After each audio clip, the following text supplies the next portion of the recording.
जय हिंद दोस्तों। आज से हम आपको फिजिक्स का वीडियो शुरू करने जा रहे हैं। अभी आप देख रहे हैं एडू पांडे का यूट्यूब चैनल। मेरा नाम अवनीश पांडे हुआ और मैं कंटिन्यू आपको क्लासेस दे रहा हूं ताकि आपके जो आने वाले समय में जो एग्ज़ाम्स हैं, हालांकि रेलवे तो शुरू कर चुका है, लेकिन हमारी कोशिश है कि मैक्सिमम नंबर्स आप गेन करें। और आप विश्वास कीजिए कि अगर आप एक बार नोट्स बना के देखिएगा या एक या दो क्लास मेरा करके देखिए, आपको यह रियलाइज होने लगेगा, आपको यह विश्वास होने लगेगा कि सच में आप यह जो वीडियो मैं बना रहा हूँ यह आपके लिए बड़े ही काम की चीज़ें हैं और बड़े ही काम के मैटर्स हैं। बस आप इस चीज़ के लिए कंटिन्यू इसको करें और निश्चित रूप से आप इसको पढ़ें, क्योंकि मैं आपको एक तरीका भी आप बताऊंगा इस वीडियो के लास्ट में कि आप आखिर में, अब तो समय आ चुका है, एनटीपीसी एग्जाम ले रहा है और बहुत सारे स्टेट्स हैं, उनके भी एग्जाम लगभग आपको फरवरी मार्च तक कंप्लीट हो जाएंगे। तो आप याद कैसे करें? मैक्सिमम चीजें आपके पास अवेलेबल हो चुकी होंगी, अब उसको याद किया कैसे जाए, तो मैं ये तरीका बताऊंगा और विश्वास कीजिए वो तरीका सुनने के बाद आपको यह रियलाइज हो जाएगा कि सच में इससे बेस्ट तरीका हो ही नहीं सकता है याद करने का। लेकिन पहले हम आपको आज शुरू करते हैं। फिजिक्स का एक नया टॉपिक हम लेके आए हैं। हर रोज आपको एक आर्ट्स का विषय से एक वीडियो दिया जाएगा और एक फिजिक्स यानी कि साइंस के विषय से एक वीडियो दिया जाएगा, जिसमें हम सबसे पहले शुरू कर रहे हैं फिजिक्स। ठीक है, सामान्य तौर पे फिजिक्स के बारे में अगर बोला जाए कि फिजिक्स भौतिकी जो है, इसका जनक किसको कहा जाता है, तो न्यूटन को भौतिकी का जनक कहा जाता है। आप कॉपी रखिए अपने साथ और इसको लिखते जाइए। ठीक है, भौतिकी को का जनक जो है वह किसको कहा जाता है? न्यूटन को कहा जाता है। लेकिन इसमें एक और क्वेश्चन आता है, भौतिकी का पितामह। अगर भौतिकी का पितामह की बात हो जाए तो भौतिकी का पितामह जो है वह कहा जाता है किसको?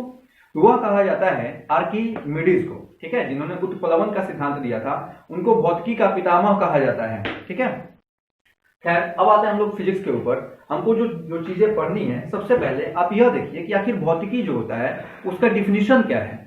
तो सिंपल सी बात, भौतिकी के बारे में बोला जाता है कि विज्ञान की वह शाखा जिसमें द्रव्य तथा ऊर्जा के, जिसमें द्रव्य, ध्यान रखिएगा मैं द्रव नहीं बोल रहा हूं, द्रव्य तथा ऊर्जा के विभिन्न रूपों का अध्ययन किया जाता है। ठीक है, भौतिकी विज्ञान का वह शाखा है जिसके अंतर्गत हम लोग द्रव्य यानी कि इंग्लिश में बोलते हैं मैटर, ऊर्जा यानी कि एनर्जी के विभिन्न रूपों का अध्ययन किया जाता है, उसको हम लोग कहते हैं भौतिकी।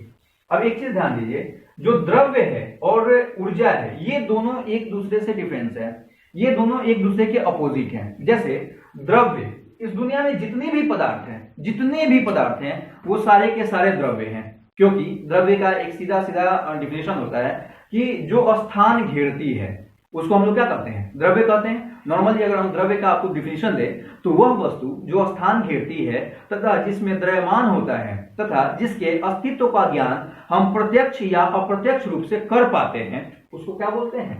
द्रव्य बोलते हैं। ठीक है, यानी कि कोई भी पदार्थ, जैसे ये है, ये स्थान घेरती है, कहीं अगर हम इसको रखते हैं तो निश्चित रूप से स्थान घेरती है। इसका कुछ ना कुछ अपना वेट होगा। ठीक है, और इसको हम प्रत्यक्ष या अप्रत्यक्ष रूप से आंख बंद करके भी आपको अगर कोई दे तो आपको पता चलेगा कि अच्छा ये मार्कर है। ठीक है, तो प्रत्यक्ष या अप्रत्यक्ष रूप से इसका हम ज्ञान अनुभव कर सकते हैं, इसको बोलते हैं हम लोग द्रव्य। इस दुनिया में जितने भी पदार्थ आप देख रहे हैं, आपके आंख के सामने जो भी दिखाई दे रहा है, सबका सब क्या है? द्रव्य है। लेकिन हम ऊर्जा की बात करें तो ऊर्जा का साधारण सा डिफिनेशन होता है कि वह भौतिक राशि जिसमें न तो द्रव्यमान होता है और ना ही जो स्थान घेरती है, उसको ऊर्जा कहते हैं। जैसे सिंपल सा आप समझ लीजिए, हीट क्या होता है? हीट होता है, उष्मा होता है, वो क्या है? स्थान घेरती है क्या? जैसे सूर्य की रोशनी, वो क्या है? आपको प्रकाश है, प्रकाश स्थान घेरती है क्या? क्या अगर प्रकाश इस बोर्ड पे डाल दिया जाए, जैसे आप बल्ब का प्रकाश इस पे देख रहे हैं, तो स्थान घेरने का मतलब क्या हुआ कि जहां पे कोई वस्तु रखी गई है वहां आप दूसरा वस्तु नहीं रख सकते हैं, और रखेंगे भी तो उसके ऊपर रखना होगा। लेकिन यहाँ प्रकाश है, प्रकाश क्या है? एक ऊर्जा है, और हमने बोला कि प्रकाश जो है, ऊर्जा जो है वो स्थान नहीं घेरती है। तो यहाँ पर क्या हम कोई चीज नहीं रख सकते हैं? अब देखिए प्रकाश है, मैं अपना हाथ रख दे रहा हूं, मैं अपना ये मार्कर रख दे रहा हूं, यानी कि प्रकाश इसके ऊपर आ जा रहा है। यानी प्रकाश जो है यह ऊर्जा का एक फॉर्मेशन है, ऊर्जा का एक रूप है जिसमें ना तो द्रव्यमान होता है और ना ही जो स्थान घेरती है। ठीक है, उसको हम लोग क्या कहते हैं? ऊर्जा कहते हैं। अब अगर हम बात करें भौतिक विज्ञान की, तो भौतिक विज्ञान में बहुत सारे टॉपिक्स आपको पढ़ने होते हैं, बहुत सारे चैप्टर्स आपको पढ़ने होते हैं। हम आपको जिन चैप्टरों को पढ़ाएंगे उसके बारे में बताते हैं, आप लिखते जाइएगा कि किन किन चैप्टर को आप पढ़ने वाले हैं। सबसे पहला चैप्टर जो होगा वो होगा यांत्रिकी। यांत्रिकी यानी कि उसको हम लोग बोलते हैं इंग्लिश में मैकेनिक्स। दूसरा जो टॉपिक होगा वह होगा आपका गति, जिसको हम लोग इंग्लिश में बोलते हैं मोशन। ठीक है। तीसरा टॉपिक होगा तरंग, जिसको हम लोग बोलते हैं वेव। चौथा होगा उष्मा, जिसको हम लोग बोलते हैं हीट। पांचवा होगा ध्वनि, जिसको बोला जाता है साउंड। छठा होगा प्रकाशिकी, जिसको हम लोग बोलते हैं लाइट। उस लाइट के अंदर हम लोग इलेक्ट्रिसिटी की चर्चा नहीं करते हैं, उसके अंतर्गत हम लोग लेंस की चर्चा करते हैं। ठीक है, प्रकाशिकी जिसको कहा जाता है। उसके बाद सातवां आपका जो होगा वह होगा विद्युत धारा, जिसमें हम लोग इलेक्ट्रिसिटी वगैरह के बारे में चर्चा करेंगे। छठा जो होगा वह आपका होगा विद्युत चुंबक। और सातवां जो होगा वो होगा आधुनिक भौतिकी, जिसको हम लोग मॉडर्न फिजिक्स के नाम से जानते हैं। यानी कि ये 8 चैप्टर्स जो हैं इनको हम लोग पढ़ेंगे। सबसे पहला जो चैप्टर है वो आपका क्या है, हमने बताया कि सबसे पहला चैप्टर है आपका यांत्रिकी यानी कि मैकेनिक्स। ठीक है,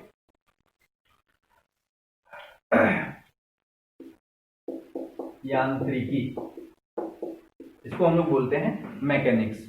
ठीक, अब इसको डिफिनीशन के तहत अगर जानना है तो थोड़ा सा समझ लीजिए। हालांकि किताबी डिफिनीशंस होते हैं, उससे आपको कोई लेना देना नहीं, आप कंपटीशन को फेस कर रहे हैं। मैं आपको बताऊंगा पॉइंट्स में, चूंकि हालांकि जानकारी के लिए सब चीज जरूरी है, तो एक बार सुन लीजिए। इसको लिखने की जरूरत नहीं है, बस इसको एक बार सुनना है हमें कि आखिर में पढ़ते हैं जब तो सबसे पहले हमें यांत्रिकी या मैकेनिक्स ही क्यों पढ़ते हैं। ठीक है, तो सिंपल सा बात बोला जाता है कि भौतिकी का अध्ययन आरंभ करने से पहले हमें यह जान लेना जरूरी होता है कि भौतिकी में जिन परिघटनाओं, वस्तुओं या पदार्थों का अध्ययन किया जाता है उसके भौतिक गुणों को भौतिक राशियों में व्यक्त करना होता है या फिर मात्रकों में व्यक्त करना होता है। और यांत्रिकी यानी कि मैकेनिक्स के अंदर जो है हमको सबसे पहला चैप्टर, सबसे पहला टॉपिक जो पढ़ना होता है वह भौतिक राशियां पढ़नी होती हैं या फिर भौतिक मात्रक पढ़ने होते हैं।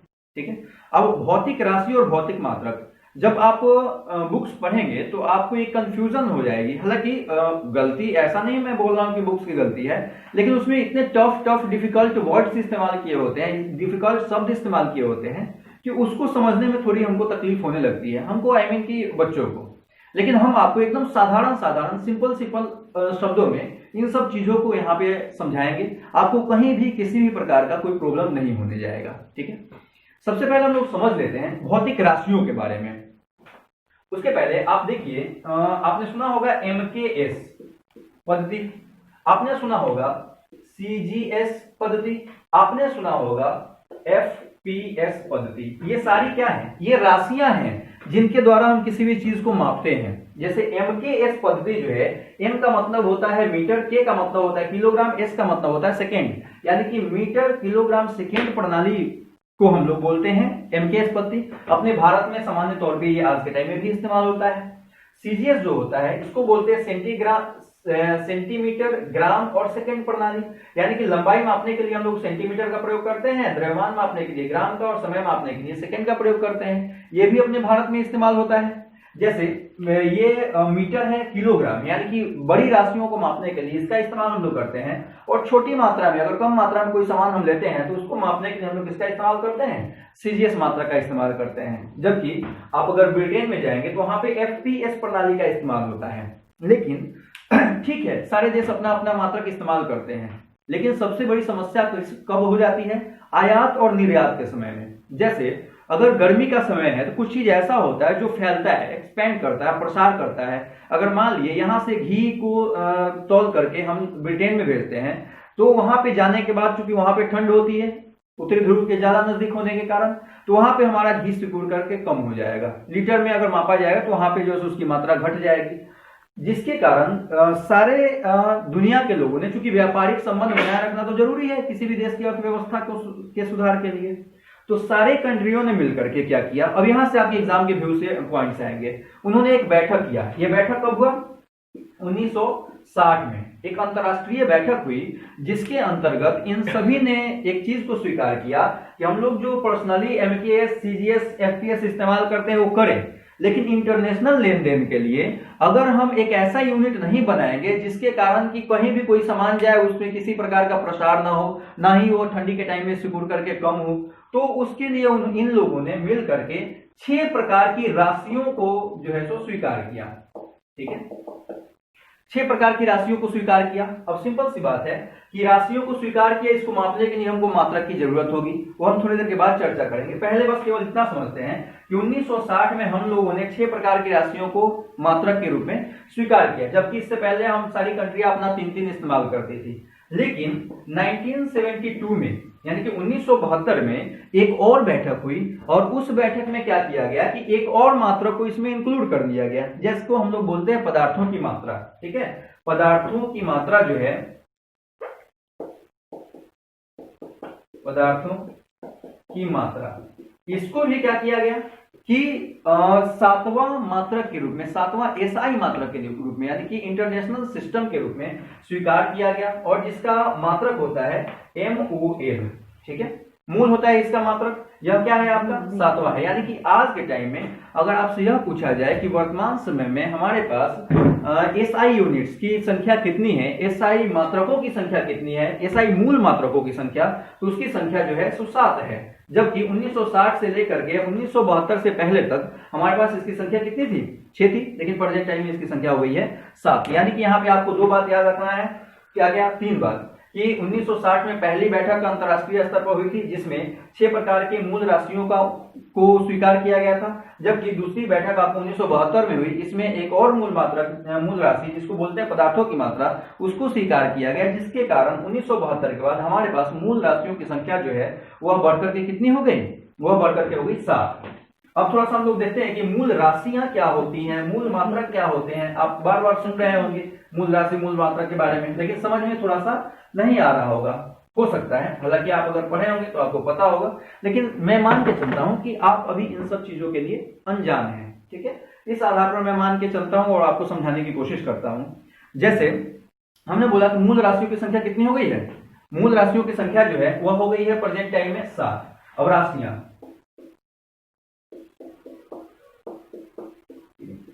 हिंदी में थोड़ा सा यह डिफिकल्टी पैदा करेगा, इसको इंग्लिश में कन्वर्ट करते हैं। राशियों को इंग्लिश में बोलते हैं क्वांटिटीज। ठीक है, इंग्लिश में राशियों को बोलते हैं हम लोग क्वांटिटीज। अब हमें एक चीज बताइए, अगर आपके पापा जी बोले कि बेटा जाओ चावल लेके आओ, तो आपका पहला क्वेश्चन क्या होगा? सीधा बोला जाए कि बेटा चावल लेकर के आओ, तो आपका पहला क्वेश्चन क्या होगा? आप सबसे पहले यह पूछेंगे कितना। ठीक है, तो बोला जाएगा 5। अब पिताजी बोले 5, तो फिर आपका दूसरा एक और क्वेश्चन होगा कि 5 मतलब क्या, केजी, मीटर, क्या हमको 5 लेके आना है। ठीक है, तो हमारे पास एक सबसे बड़ी समस्या यह होगी कि हम 5 क्या लेके आए, चावल लेके आना है, क्या 5 दाना चावल की जरूरत होती है? 5 दाना चावल से हमारा काम चलेगा? तो नहीं, 5 दाना चावल से हमारा काम जो है यहाँ पे चलना नहीं है। यानी कि 5 के लिए हमको इस्तेमाल करना होगा या फिर ग्राम, या फिर हमको इस्तेमाल करना होगा केजी। ठीक है, या इस तरह के बहुत सारे और भी मात्रक इस्तेमाल में होते हैं, तो हमको ये इस्तेमाल करना होगा। ये क्या है? यही तो मात्रक है, यही तो मात्रक है, जिसको इंग्लिश में हम लोग बोलते हैं UNITS, यूनिट्स। ठीक है, यानी कि अगर क्वांटिटी की बात की जाए, उसी तरह से अगर आपको बोला जाए कि बेटा चावल आलू लेकर के आओ, तो आपका पहला क्वेश्चन होगा कितना। पिताजी बोले 7, तो आप 7 आलू काउंट करके लेके आओगे। ठीक है, चलो आलू काउंटेबल है इसलिए आपका 7 काउंट करके लेके आओगे, लेकिन सामान्य तौर पे अगर आलू को खरीदना होता है तो हम लोग क्या करते हैं, आलू को केजी में खरीदते हैं। ठीक है, तो यानी कि आप देख रहे हैं कि जो राशियां और मात्रक होते हैं ये दोनों एक दूसरे के पूरक हैं, कभी भी ये दोनों अकेले इस्तेमाल नहीं किए जा सकते हैं। सॉरी, यानी राशियों के लिए हम लोग ठीक है क्वांटिटी तो देख लिए, लेकिन उस क्वांटिटी को फुलफिल करने के लिए हमारे पास मात्रक का होना जरूरी है। यही कारण है कि जब आप बुक को पढ़ रहे होते हैं तो वहां पर आपको पता ही नहीं चल रहा होता है ये डिफिनीशन मात्रक का बताया जा रहा है या डिफिनीशन हमको राशि का बताया जा रहा है, क्योंकि वो दोनों एक दूसरे के पूरक है और इसको दोनों को क्या कर दिया जाता है, एक दूसरे के साथ घुसेड़ दिया जाता है। ठीक है, अब यहां पे आप पॉइंट में लिखना शुरू करेंगे, लिखिएगा पॉइंट में। ये मैंने समझाने के लिए दिया था। मूल राशियों, सॉरी पॉइंट में आप लिखेंगे राशियों तथा मात्रकों को 2 भागों में विभाजित किया गया है। राशियों तथा मात्रकों को 2 भागों में विभाजित किया गया है। पहला होता है मूल राशि, मूल राशि तथा मूल मात्रक। ठीक है। मात्रक मैंने एक ही साथ क्यों इस्तेमाल कर दिया, क्योंकि हमने आपको बताया, अभी अभी आपने देखा कि राशि और मात्रक जो है एक दूसरे के पूरक हैं, तो एक दूसरे के साथ ही इसको इस्तेमाल हम लोग करेंगे। इंग्लिश में इसको बोलते हैं fundamental quantity and fundamental unit. ठीक है। मूल राशि और मूल मात्रा का इंग्लिश हो गया fundamental quantity and fundamental unit. दूसरा क्या होगा, हमने आपको बोला कि राशियों और मात्रकों को दो भागों में बांटा गया है, पहला मूल राशि तथा मूल मात्रक, दूसरा जो हो जाएगा वो होगा आपका व्युत्पन्न राशि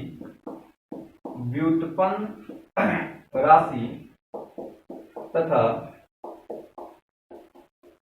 व्युत्पन्न मात्रक। ठीक है। व्युत्पन्न राशि तथा व्युत्पन्न मात्रक, इंग्लिश में इसको क्या बोलेंगे, डिराइव्ड क्वांटिटी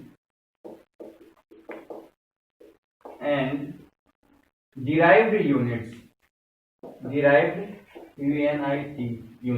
ठीक है। यानी इसको इंग्लिश में derived quantity and derived unit जो है सो कहा जाता है। ठीक है। अब इसको डिफिनीशन के रूप में अगर हम देखें तो आपको अभी भी उतना समझ नहीं आ रहा होगा कि डिराइव्ड क्या है और व्युत्पन्न क्या है। इसको समझिए आप। एक चीज हमेशा ध्यान रखिए, मैं जब यहां पे बोल रहा हूं इसको मैं आपको डिफाइन करता हूं। मूल का मतलब क्या होता है, मूल को बोला जाता है जड़। अब हमें एक चीज बताइए कि जड़ को अगर हम उखाड़ देते हैं तो आपको कुछ मिलेगा, केवल और केवल जड़ मिलेगा। ठीक है। लेकिन जड़ को अगर आप छोड़ देते हैं तो इन फ्यूचर उस जड़ से क्या होंगे, नए पौधे निकलेंगे। पौधा निकलेगा तो आपको एक तो ब्रांचेस मिलेंगे, उसके बाद उसमें पत्तियां मिलेंगे, उसके बाद फूल मिलेंगे, उसके बाद फल मिलेंगे, उसके बाद बीज की प्राप्ति होगी। ठीक है।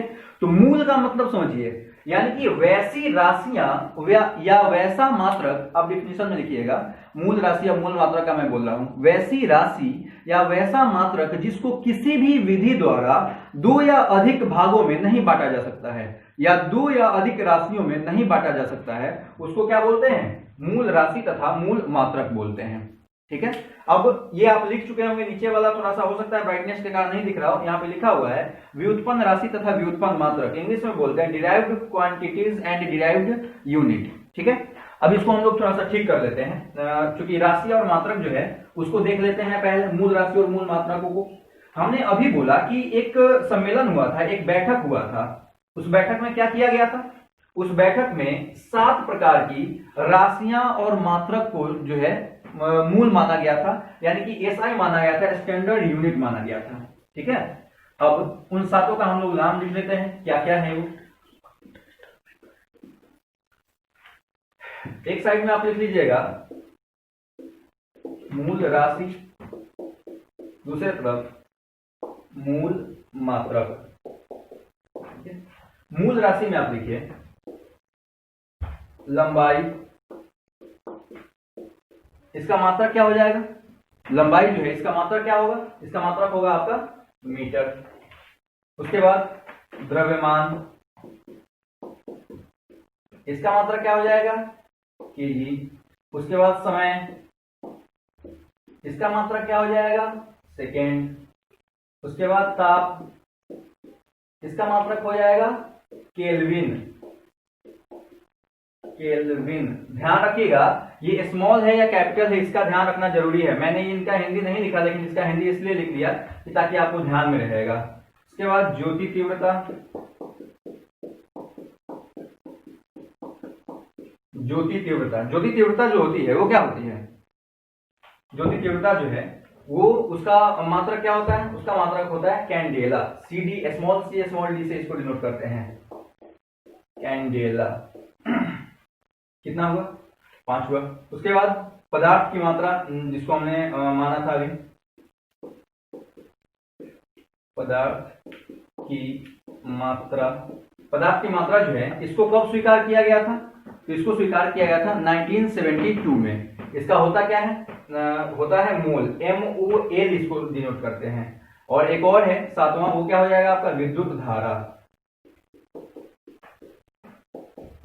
धारा, इसको बोला जाता है एम्पियर।